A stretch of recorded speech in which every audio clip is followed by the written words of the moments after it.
Hayal et, bir gecede 3,5 ton para ortadan kayboluyor. Ya da bankaya hiç silah doğrultmadan sadece bir imza ile 920 milyon dolar alınıyor. Kimi tünel kazdı, kimi kod yazdı, kimi içeriden emir verdi.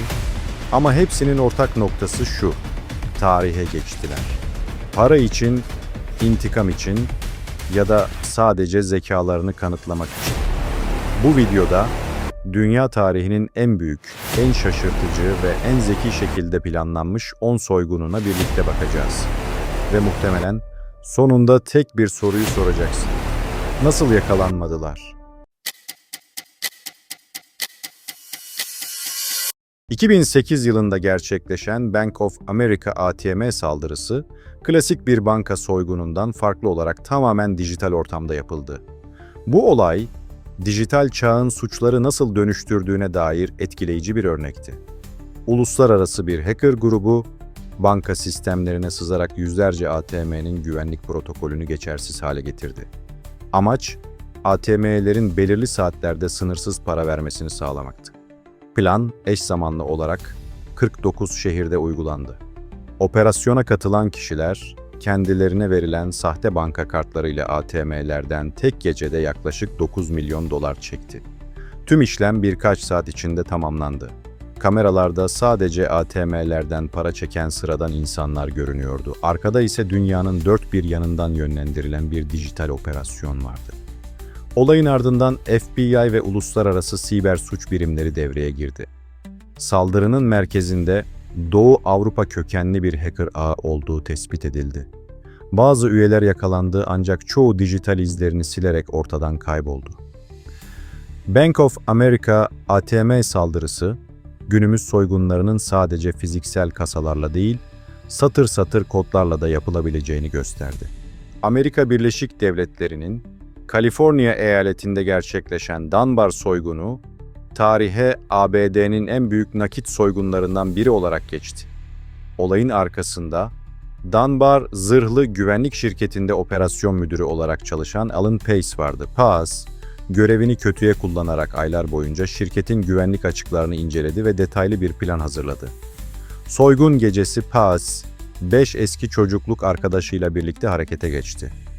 Güvenlik kameralarının kör noktalarını biliyorlardı. Personelin yemek molasına çıktığı anda içeri girdiler. Nöbetçileri etkisiz hale getirdiler ve zırhlı para kasalarını boşalttılar. Toplamda çalınan miktar 18,9 milyon dolardı. Olay neredeyse iz bırakılmadan tamamlandı. Kamera görüntüleri yetersizdi. İçeriden bilgiyle çalışan birinin planı tıkır tıkır işlemişti. Soygunun ardından çete üyeleri çaldıkları parayı dikkatli şekilde harcamaya başladı. Ancak bir üye, yeni alınan bir mülk için elindeki parayla dikkat çekince olay çözüldü. 2001 yılında Alan Pace ve suç ortakları yakalandı.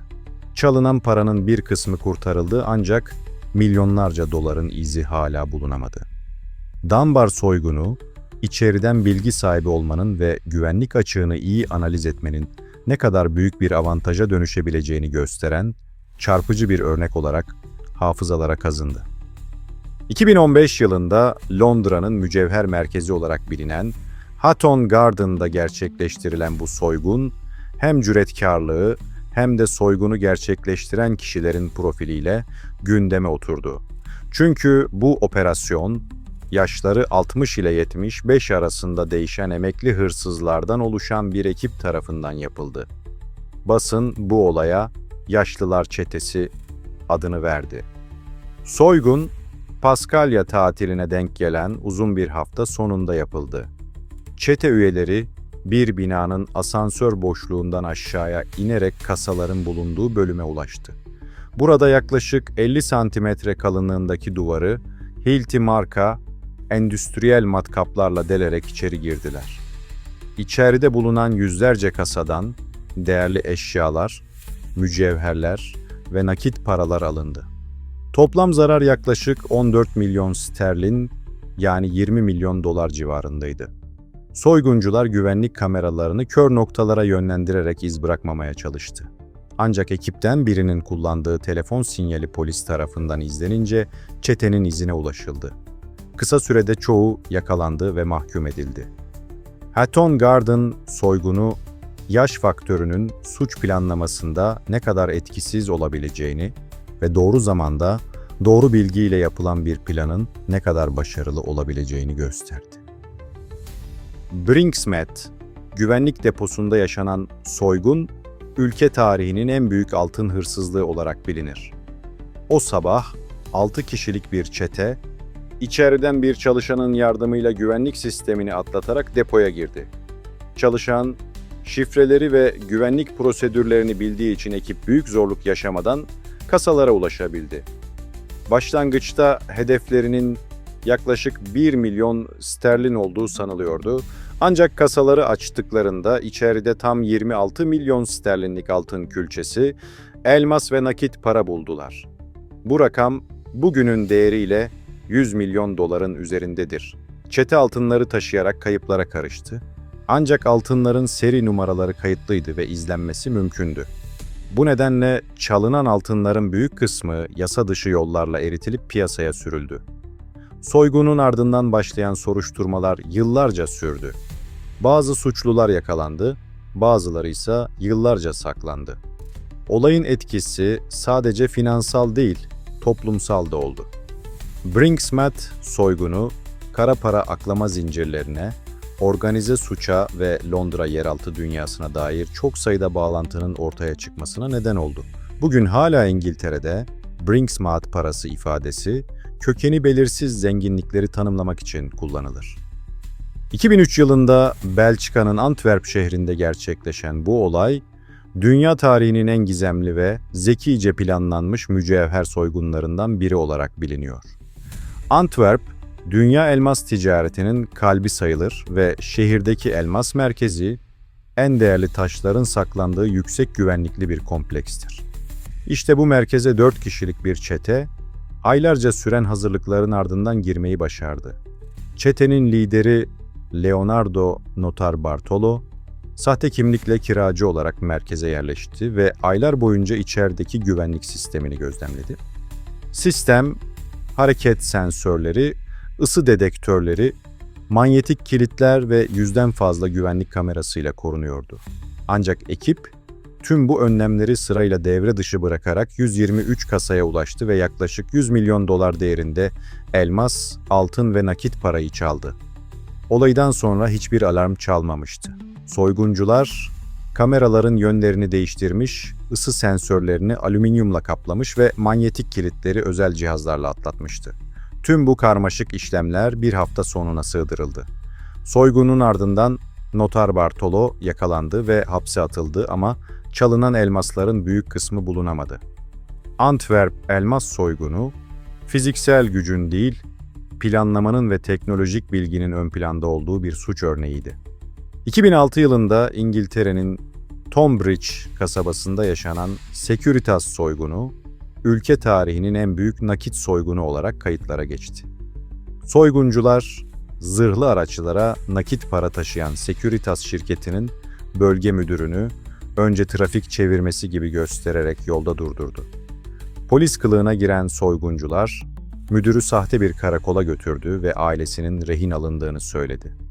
Aynı gece, müdür zorla şirketin güvenli deposuna götürüldü ve içerideki çalışanlarla birlikte etkisiz hale getirildi. Soyguncular yaklaşık 53 milyon sterlin, yani o dönemki kurla 83 milyon dolar değerinde nakit parayı kutularla dışarı çıkardı. Operasyon, askeri bir disiplinle ve son derece soğukkanlı bir şekilde yürütüldü. Güvenlik kameraları çalışmasına rağmen maskeli oldukları için kimlikleri tespit edilemedi. Soruşturma aylar sürdü ve olay basında büyük yankı uyandırdı. Sonunda çetenin bazı üyeleri yakalandı ve uzun süreli hapis cezalarına çarptırıldı, ancak çalınan paranın büyük kısmı bulunamadı. Securitas vakası, bir soygunun sadece fiziksel değil, psikolojik baskı unsurlarıyla da ne kadar etkili hale getirilebileceğini gösterdi. İngiltere'nin başkenti Londra'da 1987 yılında gerçekleşen Knightsbridge soygunu, klasik banka soygunlarını andırsa da cesaretiyle öne çıkan bir olaydı. İtalyan asıllı Valerio Viccei, Lüks yaşam tarzına düşkün ve geçmişinde 50'den fazla silahlı soygun bulunan bir suçluydu. Knightsbridge Private Bank'a müşteri gibi girerek kasa kiralamak istediğini söyledi. İçeri alındıktan sonra bankacıyı tehdit etti ve arka kapıdan silahlı arkadaşını içeri aldı. İkili, banka çalışanlarını etkisiz hale getirdi ve banka geçici olarak kapalı tabelası asarak içeride saatlerce kasaları boşalttı. Soygunda yaklaşık 60 milyon pound çalındı. O dönemin parasıyla bu rakam çok büyüktü, bugünkü değerle 95 milyon doların üzerindeydi. Soygun planlı, hızlı ve iz bırakmayacak şekilde yapıldı. Valerio, kısa süre sonra yurt dışına kaçtı ama lüks düşkünlüğü yüzünden tekrar İngiltere'ye dönünce yakalandı. Brezilya'nın Fortaleza kentinde 2005 yılında gerçekleşen bu soygun, planlama ve uygulama açısından adeta bir mühendislik harikasıydı. Bir grup soyguncu, bankanın yakınında bahçe düzenleme işi yapan sahte bir peyzaj şirketi kurdu. 3 ay boyunca bu şirket aracılığıyla dışarıya normal bir işletme izlenimi verilirken, yer altında gizli bir operasyon yürütülüyordu. Toplam 78 metre uzunluğunda ve yaklaşık 4 metre derinliğinde bir tünel kazıldı. İçerisi havalandırma ve ışık sistemleriyle donatılmıştı. Hedef, doğrudan Merkez Bankası'nın nakit kasasıydı. 6-7 Ağustos hafta sonunda alarm sistemine yakalanmadan bankaya girdiler ve tam 3,5 ton para çaldılar.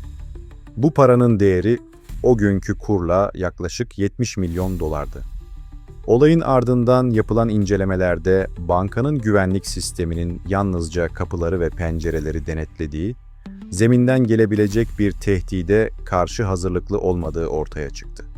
Soyguncuların bazıları yakalansa da çalınan paranın büyük bölümü hala kayıp. 2007 yılında Irak'ın başkenti Bağdat'ta yaşanan bu olay şaşırtıcı derecede kolay bir şekilde gerçekleştirildi. Dar es Salaam Bankası'nda çalışan 3 kişi, mesai bitiminden sonra bankanın kasasından tam 282 milyon doları alarak sessizce ortadan kayboldu. Soygun sırasında herhangi bir alarm çalmadı, banka kapılarında ya da kasalarda zorlama izi bulunmadı çünkü her şey içeriden planlanmıştı. Olayın ardından güvenlik kameralarının çoğunun o gece çalışmadığı ortaya çıktı. 3 şüphelinin bankada uzun süredir çalıştığı, güven kazandığı ve bu planı haftalar öncesinden hazırladığı düşünülüyor. Parayla birlikte yurt dışına kaçtıkları tahmin edilse de ne paraya ne de bu 3 kişiye bugüne kadar ulaşılamadı. Irak'taki güvenlik zaafları ve savaş sonrası düzensizlik bu suçu adeta görünmez kıldı. 2003 yılında Irak'ta ABD'nin işgali sırasında dünyanın en büyük soygunlarından biri gerçekleşti. Saddam Hüseyin'in oğlu Kusay Hüseyin, bir gece Merkez Bankası'na giderek yasal görünen ama kimseye hesap vermeyen bir yazıyla tam 920 milyon doları çekti. Bu para kamyonlara yüklendi ve hiçbir güvenlik engeliyle karşılaşmadan bankadan çıkarıldı. Olay silahlı değildi, gizli yürütülmedi ve neredeyse resmi bir işlem gibi gerçekleştirildi. Asıl şaşırtıcı olan, bu kadar yüksek miktardaki bir paranın bu kadar kolay şekilde alınabilmesiydi. Banka çalışanları durumu sorgulayamadı çünkü emir en yüksek otoriteden gelmişti. Kısa bir süre sonra Kutsay Hüseyin Amerikan askerleri tarafından öldürüldü ancak paranın büyük bölümü hiçbir zaman bulunamadı. Bazıları kazdıkları tünelde kayboldu, bazıları milyon dolarları kodlarla çekti, bazıları ise gözümüzün önünden yürüyerek çıktı gitti. Her soygunun bir planı vardı ama her planda bir boşluk da. Peki, sence bu listedeki en çılgın soygun hangisiydi? Yorumlara yaz, birlikte tartışalım. Eğer bu tarz gerçek olayları seviyorsan, abone olmayı ve bildirimleri açmayı unutma.